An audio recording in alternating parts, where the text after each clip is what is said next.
Ok. Entonces, hablábamos sobre las problemáticas sociales. Ajá.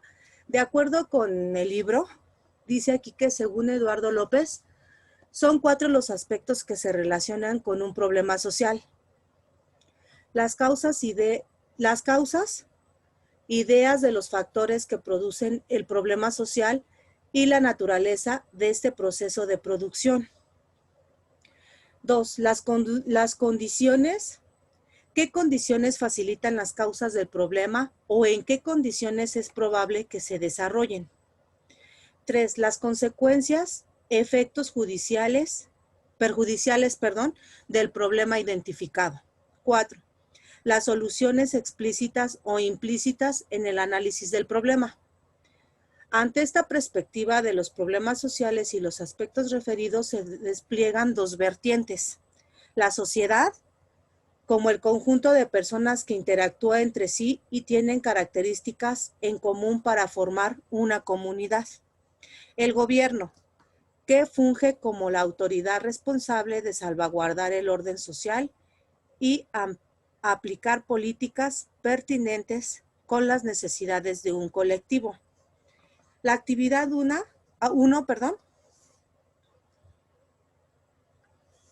La actividad 1 dice que ¿cuáles son? El tema es problemas sociales. Te dice, contesta las siguientes preguntas y anota las respuestas en tu portafolio de evidencias. Dice, ¿qué son los problemas sociales?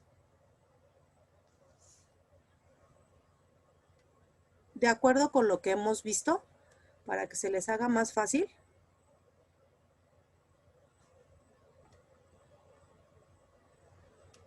este es un concepto que pueden poner en ese.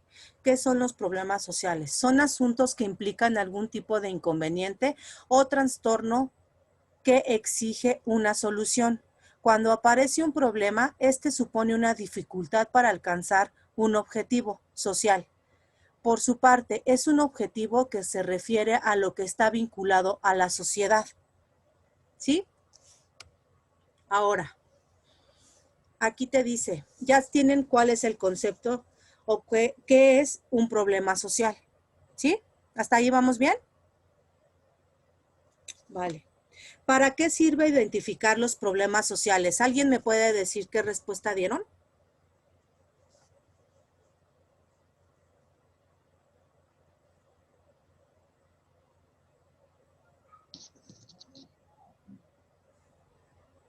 Alondra, ¿me puedes decir que para qué sirve identificar los problemas sociales? Pues no la había contestado todavía, pero yo creo que para saber qué podemos mejorar Ajá, y pues, sí, para un mejoramiento en la sociedad. así es. Sí, es que esa es una pregunta que cada quien va a tener su propia respuesta, ¿vale? Ahora, ¿quiénes son los principales actores de una problemática social?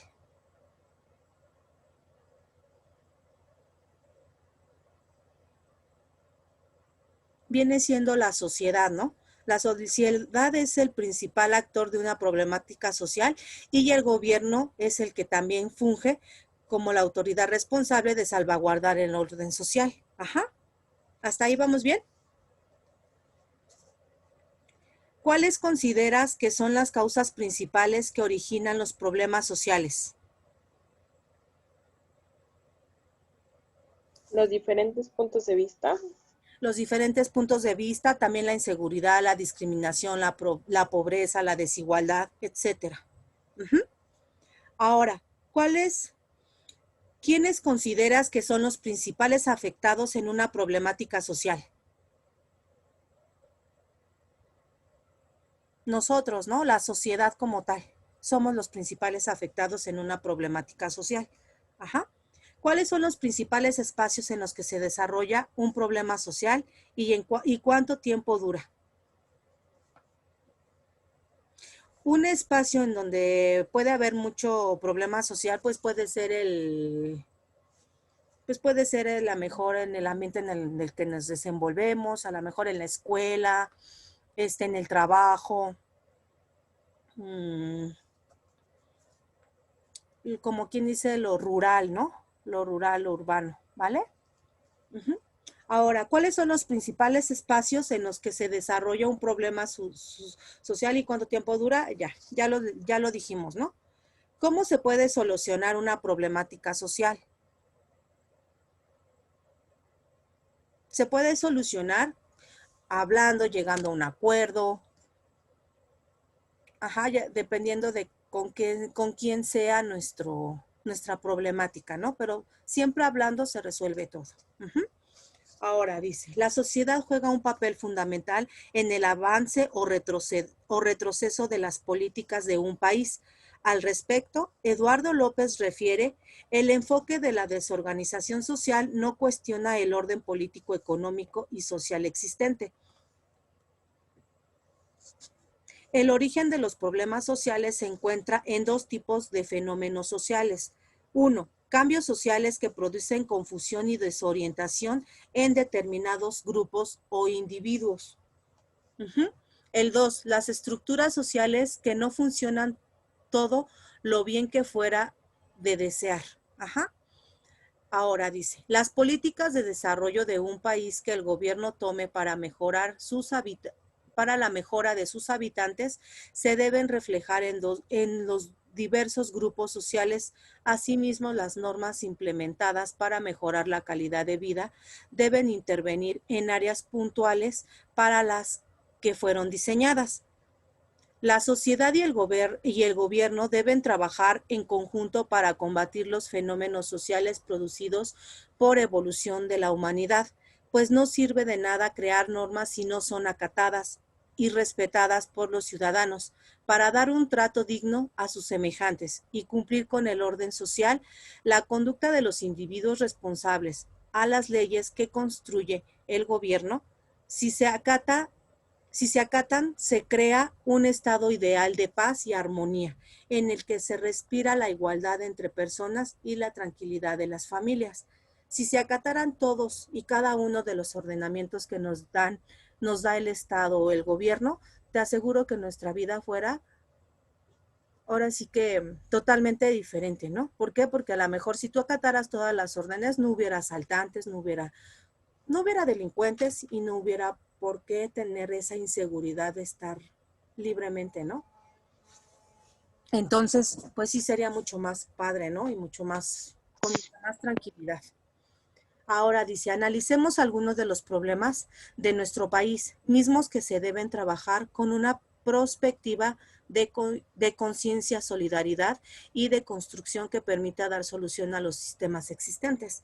Por ejemplo, nosotros, como un grupo, ahorita con lo que estamos viviendo de la pandemia, si se dan cuenta, nuestras clases pues ahorita un poquito más complicado el poder estar en convivencia, ¿no? Pero, y poder trabajar a la mejor de diferente forma, ¿no? Pero ahorita yo les pido que por favor entre ustedes o entre todos nos debemos de apoyar para poder llevar a cabo toda nuestra actividad con éxito y podamos salir bien en nuestras materias, ¿no? Esa es una problemática social que ahorita estamos viviendo, ¿no? Que no podemos acudir a nuestras escuelas, que no podemos tener nuestras clases como debería de ser, etcétera. Uh-huh. Y que a veces, aunque no estén ustedes en convivencia presencial en una escuela o en un salón de clases, también todavía surgen algunos problemas porque dicen, no, pues es que yo le pedí el apunte y no me lo quiere proporcionar alguno de mis compañeros, o les pedí que por favor me manden las copias de los libros porque yo no he podido obtenerlos, etcétera. ¿Y qué pasa? Que a veces luego no somos solidarios. Ajá, eso es lo que a veces pasa y eso es lo que crea a veces los conflictos en una sociedad. Uh-huh. Ahora, analicemos entonces algunos de los problemas de nuestro país. ¿Cuáles son nuestros problemas que tenemos en nuestro país? Primeramente, bueno, es la pobreza y la economía. Uh-huh.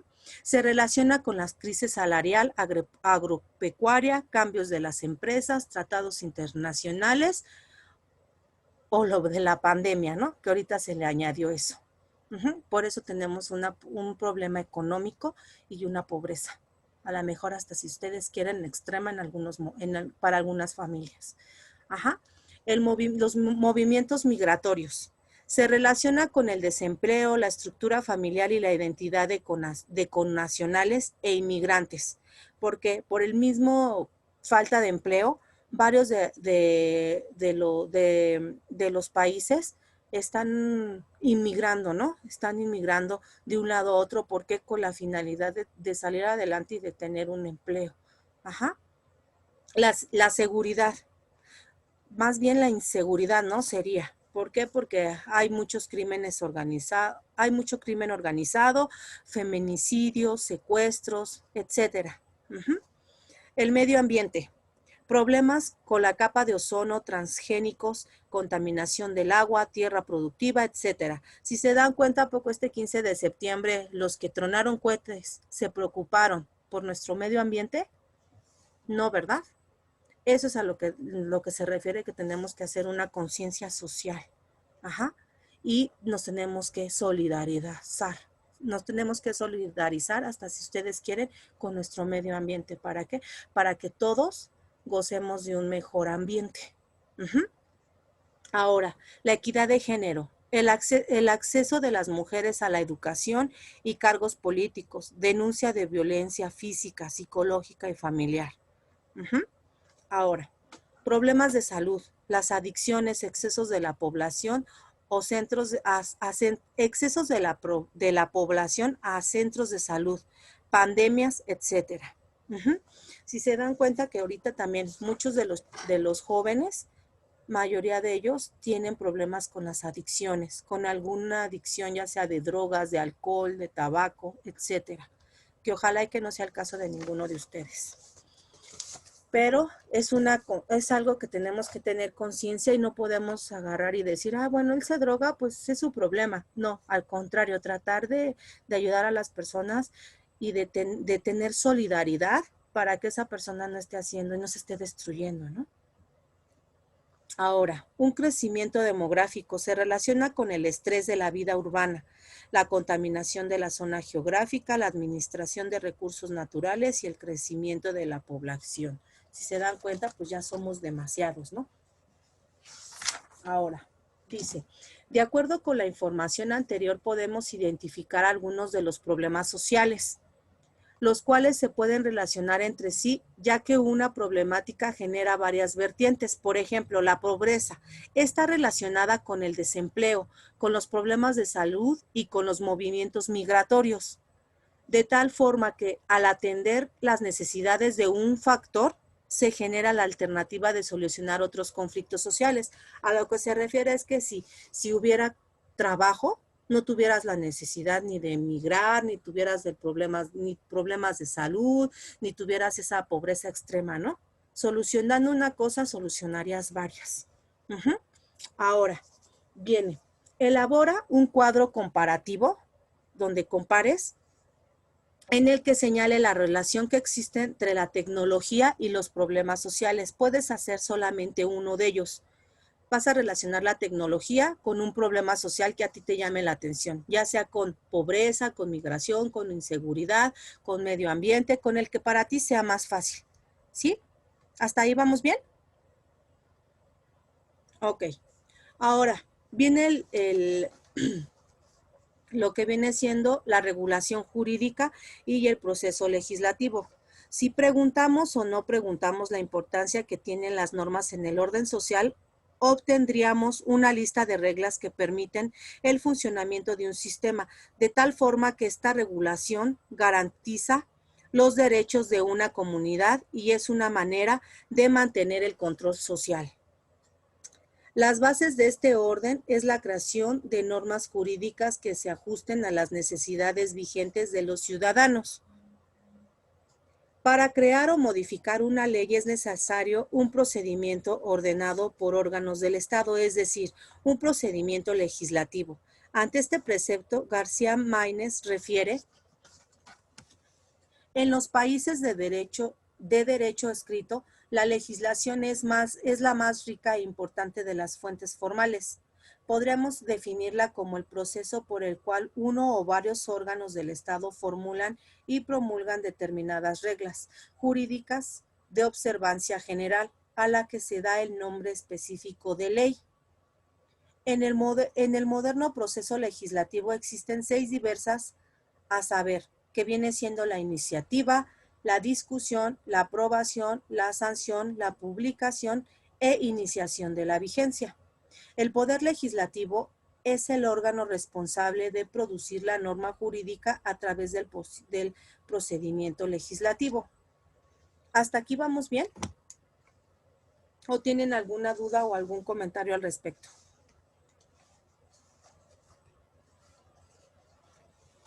¿Sí? Ok. No me trae ninguna duda. Ok, aquí vamos a ver lo que viene siendo el proceso legislativo. De lo que estamos hablando. Dice, el Poder Legislativo mexicano, encarnado en la figura del Congreso General, es el órgano responsable, a través del procedimiento legislativo, de producir las normas legales que expresan la voluntad del pueblo mexicano y que se constituyen en razón de su origen y procedimiento de elaboración. En las normas primordiales del ordenamiento jurídico mexicano, únicamente sometidas a la Constitución. En el derecho mexicano, y siguiendo al maestro Eduardo García Maínez, es frecuente distinguir 6 etapas típicas de elaboración de la ley, a saber, lo que veníamos diciendo, que es la iniciativa, la discusión, la aprobación, la sanción, la publicación y la iniciación de la vigencia. Si se dan cuenta, coincide lo mismo con lo que viene en nuestro tema de nuestro libro. Ahora, dice aquí, lo que viene siendo el punto número 1.21 en la página 17. Viene siendo lo que se viene viendo lo que es la iniciativa de ley. Es un documento formal que los órganos o actores facultados legalmente presentan ante cualquiera de las cámaras del Congreso de la Unión para su estudio, su discusión y, en su caso, la aprobación.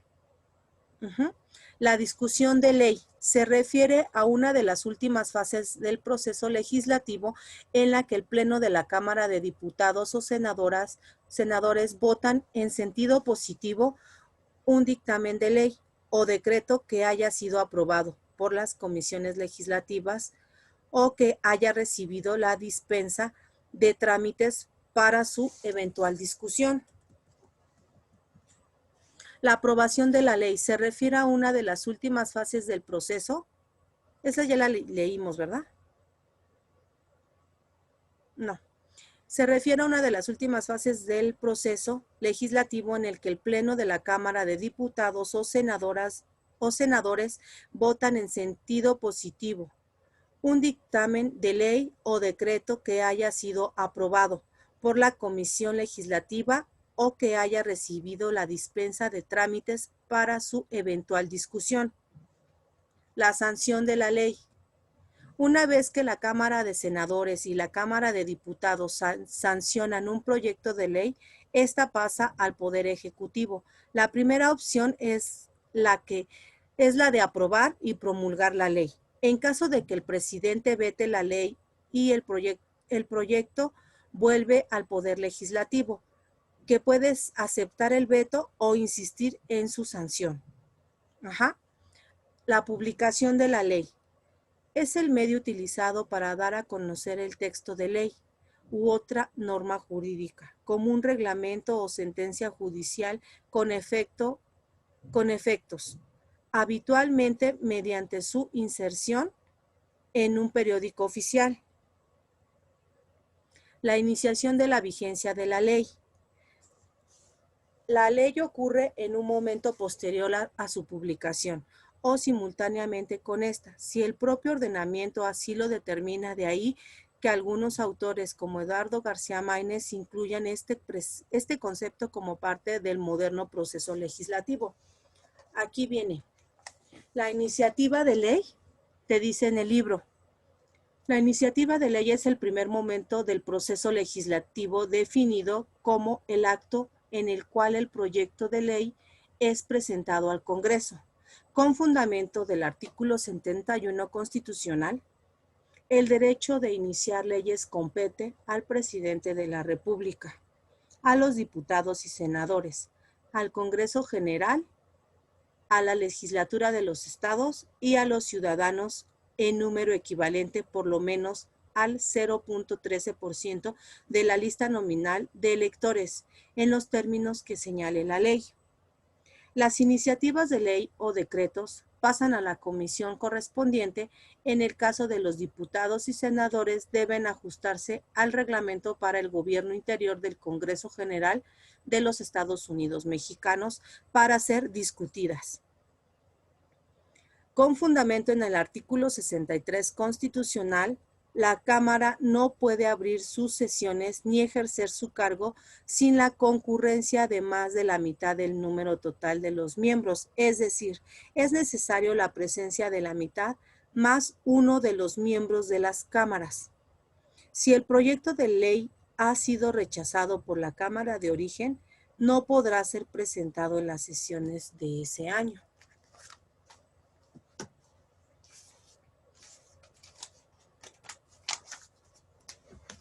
Entonces aquí ya estamos hablando de lo que viene siendo la discusión. La discusión. En esta parte del proceso, el proyecto de ley es analizado a fin de que las cámaras deliberen si debe o no ser aprobado. Se da inicio a una etapa de discusión del proyecto de ley. Si este no es exclusivo de alguna de las cámaras, se discutirá en ambas y debe ajustarse al reglamento para el gobierno interior del Congreso General de los Estados Unidos Mexicanos. La formación de leyes o decretos pueden comenzar indistintamente en cualquiera de las dos cámaras, con excepción de los proyectos que versen sobre empréstitos, contribuciones o impuestos, o sobre reclutamientos de tropas, todos los cuales deberán discutirse primero en la Cámara de Diputados, fracción H del artículo 72 constitucional. A la Cámara donde inicialmente se discute un proyecto de ley suele llamársele Cámara de origen. A la otra se le da el calificativo de revisora. Ahora sigue lo que viene siendo la etapa de la aprobación. Una vez que la iniciativa de ley fue discutida por la Cámara de origen, pasa a la Cámara revisora, misma que analiza la propuesta. Si dentro del término de los 10 días siguientes no hiciera ninguna observación a la fecha en que la recibe o manifiesta que lo ha aprobado, la envía al Ejecutivo. En el caso de que la Cámara revisora realizara observaciones dentro del periodo correspondiente, o sea, dentro de los 10 días, el proyecto de ley se devuelve a la Cámara de origen, indicativo de que la desaprueba, o sea que se tiene que volver a checar para saber qué es lo que faltó y por lo cual no la aceptó. Ahora, dice, con fundamento en el artículo 72 constitucional, fracción D y Y, D. Si algún proyecto de ley o decreto fuese desechado en su totalidad por la Cámara de Revisión, volverá a la de su origen, con las observaciones que aquella le hubiese hecho. Si examinando de nuevo fuese aprobado por la mayoría absoluta de los miembros presentes, volverá a la Cámara que lo desechó, la cual lo tomará otra vez en consideración, y si lo aprobare por la misma mayoría, pasará al Ejecutivo para los efectos de la fracción A.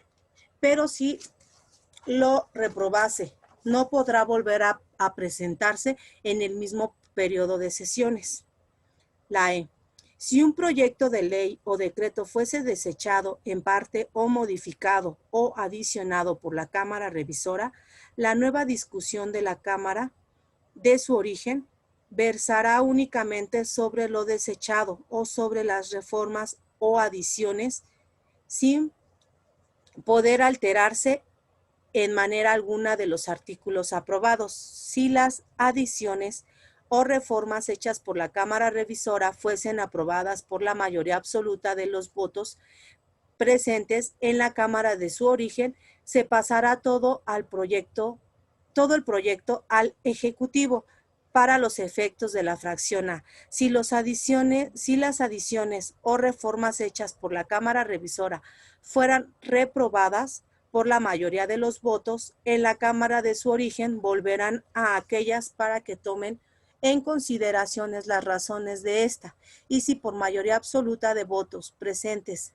se desecharen en esta segunda revisión dichas adiciones o reformas del proyecto en lo que haya sido aprobado por ambas cámaras, se pasará al Ejecutivo para los efectos de la fracción A. Si la Cámara Revisora insistiere por la mayoría absoluta de votos presentes en dichas adiciones o reformas, todo el proyecto no volverá a presentarse sino hasta el siguiente periodo de sesiones, a no ser que ambas cámaras acuerden por la mayoría absoluta de sus miembros presentes que se expida la ley o decreto solo con los artículos aprobados y que se reserven los adicionados o reformados para su examen y votación en la sesión siguiente.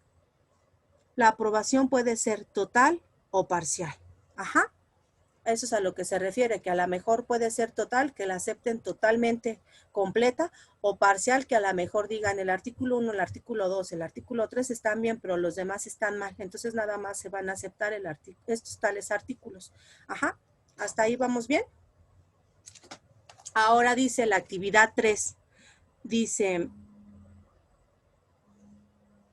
Dice, define con tus palabras la importancia del proceso legislativo en relación con la problemática social.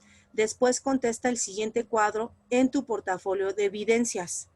Aquí te dice lo que sé, lo que quiero saber y lo que aprendí. Ajá, aquí te lo dice bien claro. Define con tus propias palabras lo que viene siendo el proceso legislativo. Ajá. ¿Ya alguien ya lo contestó?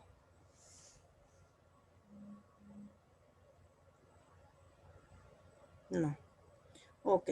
Entonces, ya hasta ahí vamos claro qué es lo que van a hacer en esa actividad, en la actividad número 3. Ok.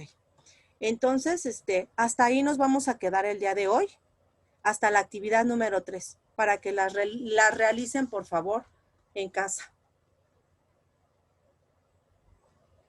¿Sí? Ok. Entonces, por el día de hoy sería todo. Voy a parar la grabación.